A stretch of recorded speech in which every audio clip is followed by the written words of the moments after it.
Bharatiya Janata party కేంద్ర నాయకత్వం నన్ను మల్కాజిగిరి అభ్యర్థిగా ఎన్నిక చేసిన తర్వాత 75 రోజులుగా ప్రొద్దున వాకర్స్ నుంచి మొదలు పెడితే రాత్రి బస్తీలలో ర్యాలీల వరకు కొన్ని లక్షలాది మంది ప్రజల్ని కలుసుకున్నాం. ఈ మల్కాజిగిరి పార్లమెంటు నియోజకవర్గం దేశంలోనే అతిపెద్దది. 38 లక్షల ఓట్లు కలిగి పెద్ద విస్తీర్ణం కలిగినటువంటి ప్రాంతం ఇది. అందువల్ల అందరినీ మేము కలుసుకోలేకపోయినాం. కొంత బాధగా ఉన్నప్పటికీ కూడా 24 ఏళ్ళుగా నా చరిత్ర, నా పని విధానం, నా మాట సంపూర్ణంగా అర్థమైన వాళ్ళు కాబట్టి నేను ప్రజలందరికీ కూడా మల్కాజిగిరి ప్రజానికానికి వినమ్రంగా చేసే విజ్ఞప్తి, నేను మీ ఇంటింటికి రాకపోయినా, మీ ప్రతి గల్లీకి రాకపోయినప్పటికీ కూడా నిండు మనసుతో ఆశీర్వదించమని చెప్పి నేను కోరుతా ఉన్నా. ఇవాళ 24 సంవత్సరాల చరిత్రలో ఎక్కడ ఎవరికి బాధ వచ్చినా, ఎక్కడ ఎవరికి సమస్య వచ్చినా, ఏ సంఘం ధర్నా చేసినా, ఏ సంఘం తన సమస్యల కోసం పోరాటం చేసినా ఆ పోరాటానికి, ఆ సంఘానికి, ఆ బాధితులకి అండగా ఉన్న వ్యక్తి నేను. ఆర్టీసీ కార్మికులు సమ్మె చేసినప్పుడు కావచ్చు, మున్సిపల్ కార్మికులు సమ్మె చేసినప్పుడు కావచ్చు, గ్రామ పంచాయతీ సిబ్బంది సమ్మె చేసినప్పుడు కావచ్చు, అంగన్వాడీ టీచర్ కావచ్చు, అంగన్వాడీ ఆయా కావచ్చు, ఆశా వర్కర్ కావచ్చు, సెకండ్ ఏఎన్ఎం కావచ్చు, విఆర్ఏ కావచ్చు, విఆర్ఓ కావచ్చు. ఇవాళ మా ఉప్పల్ లాంటి ప్రాంతంలో వక్ భూములలో ఇళ్ళు కట్టుకున్నామని నాకు నోటీసులు ఇస్తున్నారు. మేము బాజాప్తా కొనుక్కొని కట్టుకున్న ఇళ్ళకు కూడా నోటీసులు ఇస్తున్నటువంటి ఇట్లాంటి సమస్యలు కావచ్చు, ప్రజల సమస్యలు కావచ్చు, సంఘాల పరంగా ఉండే సమస్యలు కావచ్చు, అన్ని సమ్మెలల్లో, అన్ని సంఘాలలో ఇవాళ వాళ్ళ గొంతుకకు గొంతుకై వాళ్ళకు అండగా ఉన్న బిడ్డను కాబట్టి నేను వాళ్ళందరినీ వినమ్రంగా విజ్ఞప్తి చేస్తున్నా. మీ సంఘాలుగా మీకు ఎంత రీచ్ ఉందో, ఎంత పరిచయం ఉందో, ఆ పరిచయంతో మీరు తప్పకుండా నన్ను ఇప్పుడున్న పరిస్థితులలో ఆశీర్వదించేటువంటి కర్తవ్యం, మద్దతు ఇచ్చేటువంటి కర్తవ్యం చేయాలని చెప్పి కోరుతా ఉన్నాను. అదేవిధంగా సామాజిక పరంగా కూడా నేను 20 ఏళ్లలో అనేక సంఘాలకు, వాళ్ళు బుడుపుక్కల సంఘం కావచ్చు, వంశరాల సంఘం కావచ్చు, వాళ్ళు ఏ సంఘమైనా కూడా అన్ని సంఘాలకు ఇవాళ దానికి స్ఫూర్తినిచ్చి, దానికి అండగా ఉండి దాన్ని ఇంత స్థాయికి తీసుకొచ్చిన కాబట్టి ఈ అణగారిన వర్గాల ప్రజలందరూ కూడా నాతో 20 సంవత్సరాల పాటు అడుగులో అడుగు వేసి నడిచిన వాళ్ళు కాబట్టి వాళ్ళందరికీ నేను వినమ్రంగా విజ్ఞప్తి చేస్తున్నా. రాబోయే కాలంలో గత 20 ఏళ్ళుగా ఏ సర్వీస్ చేసినో అదే పద్ధతిలో మళ్ళీ ఆ సర్వీస్ మీకు కొనసాగిస్తా, మీకు అండగా ఉంటా అని చెప్పి ఆ వర్గాలకు నేను మాట ఇస్తా ఉన్నా. ఈటల రాజేందర్ అనే నేను, నాకు కులం లేదు, నాకు మతం లేదు, నేను అన్ని వర్గాల ప్రజలచే ప్రేమించబడ్డోని, అన్ని మతాల ప్రజల చేత కూడా ప్రేమించబడ్డోని కాబట్టి ఇవాళ నేను చూస్తున్న క్రిస్టియన్ ఫాస్టర్లు మొత్తం మీటింగ్లు పెట్టి మాకు మద్దతు పలికిండ్రు.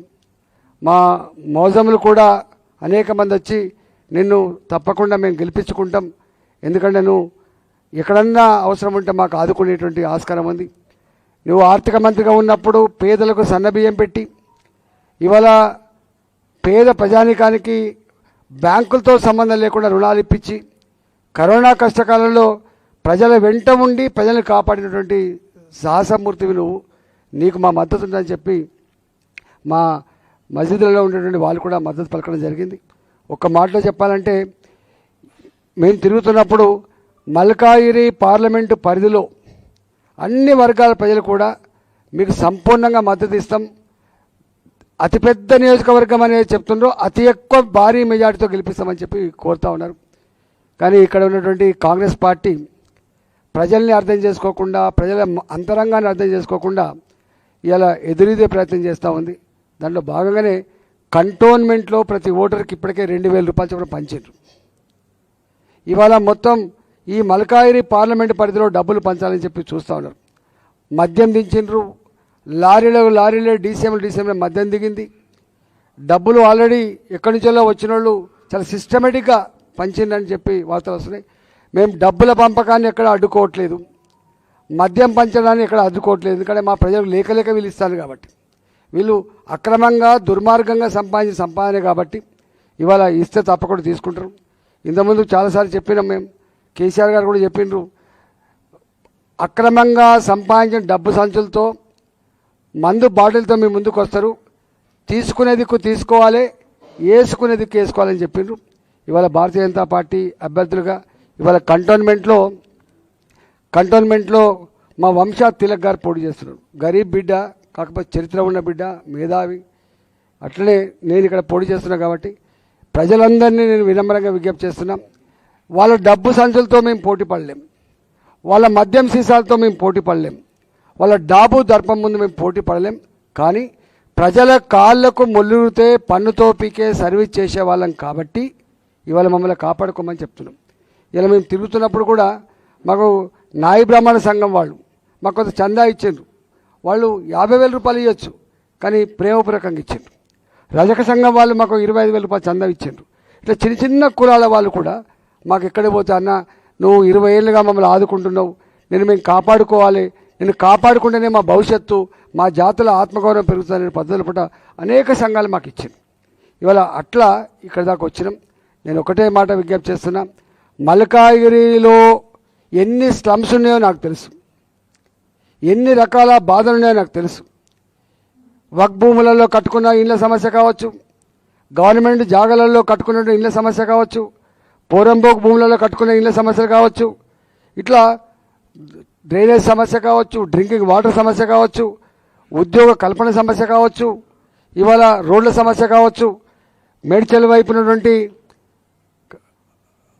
మెట్రో సమస్య కావచ్చు, కడుతున్న ఉప్పల్ ఫ్లైఓవర్ల సమస్య కావచ్చు, కట్టవలసినటువంటి అల్వాల్ దిక్కు కానీ మేడ్చల్ దిక్కు కానీ ఉన్నటువంటి ఫ్లైఓవర్ల సమస్య కావచ్చు.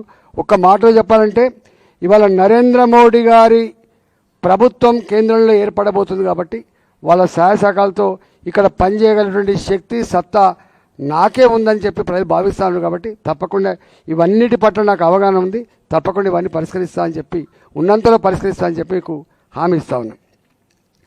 ఇవాళ రెండవది అతి ముఖ్యమైన అంశం ఏంటంటే, నిన్న రేవంత్ రెడ్డి గారు 2 మాటలు మాట్లాడాడు. మనిషికి క్యాన్సర్ పట్టుకుంటే ఎట్లుంటుందో దేశానికి క్యాన్సర్ పట్టుకుంది, ఆ క్యాన్సరే భారతీయ జనతా పార్టీ అని చెప్పి మాట్లాడాడు.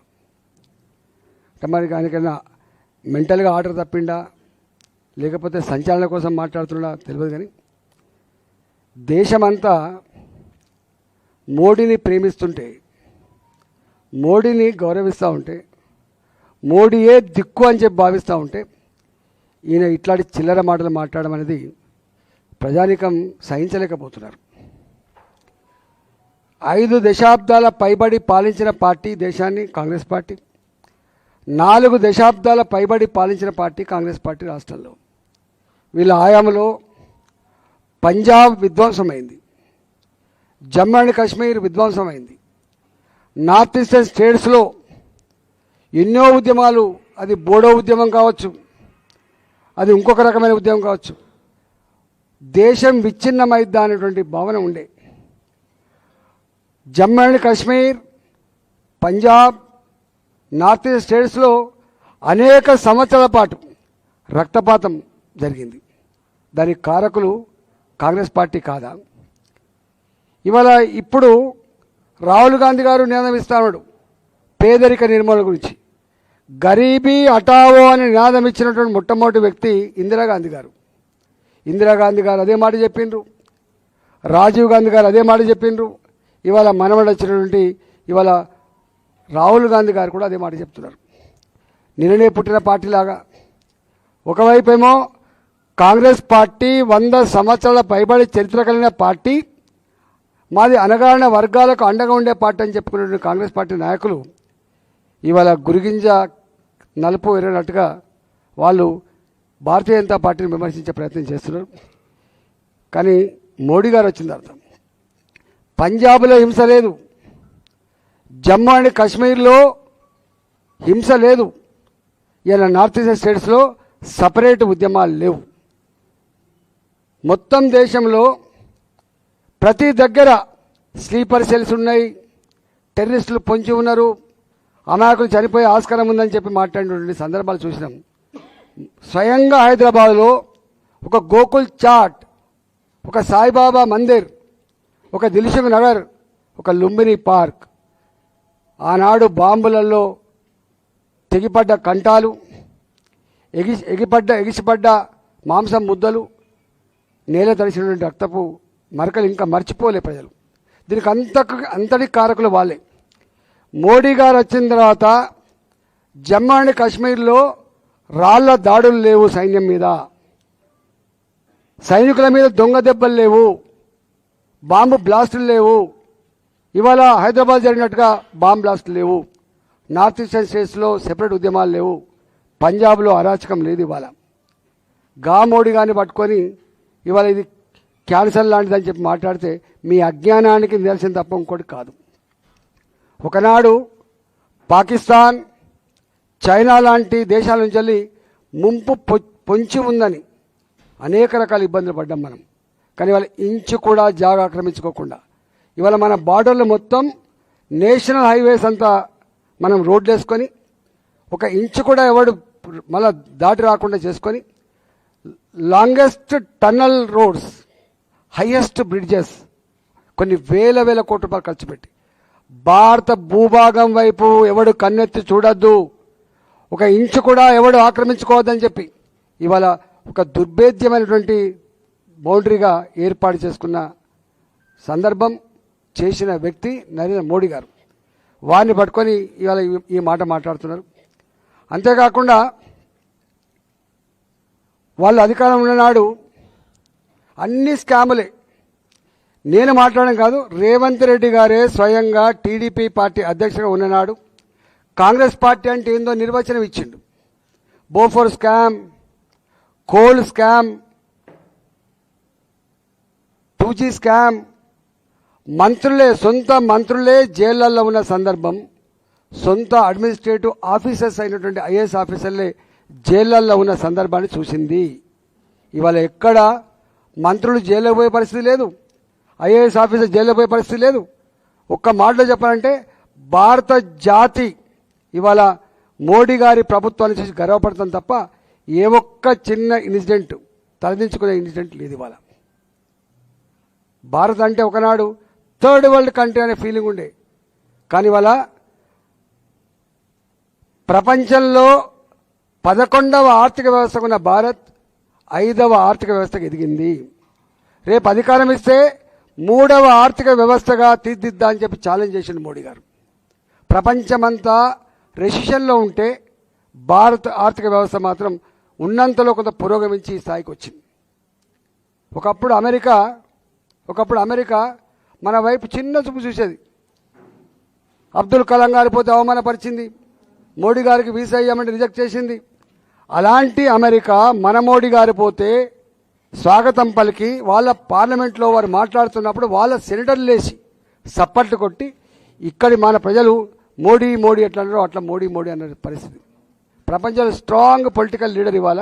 ఒకప్పుడు అమెరికా ఉండే, ఒకప్పుడు రష్యా ఉండే, ఒకప్పుడు బ్రిటన్ ఉండే. ఇవాళ strong political leader on the globe ఇవాళ మోడీ గారు. ఇవన్నీ వాళ్ళకి కనపడతలేవు. అందువల్ల ఇవాళ దేశానికి క్యాన్సర్ లాగా పట్టింది కాబట్టే కాంగ్రెస్ పార్టీ ఇప్పటికీ పేదరికం ఉంది, ఇప్పటికీ అంతరాలు ఉన్నాయి, ఇప్పటికీ అప్పీజ్మెంట్ పాలసీ వల్ల విధ్వంసాలు ఉన్నాయి. ఇవన్నీ ఒకటొకటిగా సరిచేసుకుంటూ వచ్చిన వ్యక్తి ఇలా మోడీ గారు.